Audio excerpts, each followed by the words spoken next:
Promesse biblique du jour. Que vit-on aujourd'hui des promesses de Dieu? Avons-nous la mentalité de devenir meilleurs? Car personne n'est parfait. Il n'y a que Jésus qui est parfait. Devenir meilleur? Pourquoi, me direz-vous? Pour remporter la victoire, le but, la course, le prix. Lisons dans 1 Corinthiens chapitre 9, verset 24, où il est écrit: Ne savez-vous pas que ceux qui courent dans le stade courent tous, mais qu'un seul remporte le prix? Courez de manière à le remporter. Philippiens chapitre 3, verset 14, il est écrit: Je cours vers le but pour remporter le prix de la vocation céleste de Dieu en Jésus-Christ.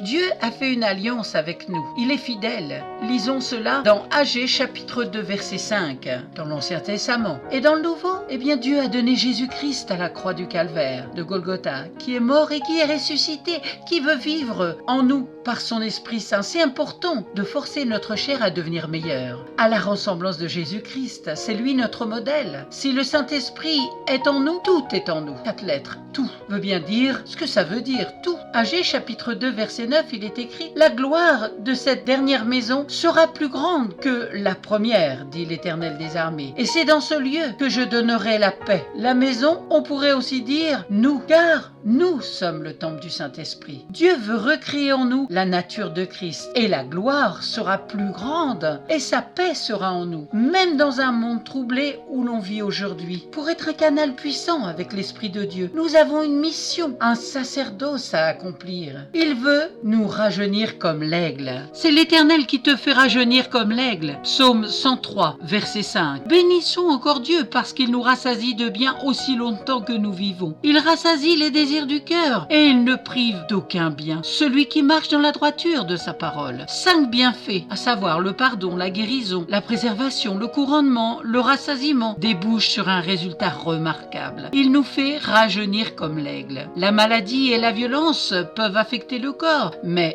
ils ne peuvent rien contre l'esprit. C'est pourquoi nous ne perdons pas courage. Et lors même que notre homme extérieur se détruit, notre homme intérieur se renouvelle de jour en jour. Dans 2 Corinthiens, chapitre 4, verset 16. Il n'existe pas ici-bas une fontaine de jouvence pour notre corps qui lui garantirait une jeunesse éternelle. Mais l'esprit, lui, peut se fortifier de plus en plus. Lisons dans Ésaïe, chapitre 40, verset 31. Mais ceux qui se confient en l'Éternel renouvellent leur force. Ils prennent leur envol comme les aigles. Ils courent et ne se lassent point. Ils marchent et ne se fatiguent point. L'aigle a la réputation d'avoir une longue vie et une force supérieure, mais sa vie n'est cependant pas marquée par une vitalité constamment croissante et une jeunesse continuellement renouvelée. Il vieillit et meurt. Ce que le psalmiste déclare, c'est que celui qui demeure en Dieu jouit d'un renouvellement continu et ses forces s'accroissent sans cesse, comme celles qui permettent à l'aigle de s'élever dans le ciel et de voler de sommet en sommet. Amen. Soyez abondamment bénis, que le Saint-Esprit de Dieu vous révèle sa parole. Si vous ne la possédez pas, je vous en offrirai une Bible. Contactez-moi. Merci pour votre attention. À très bientôt. Bon courage.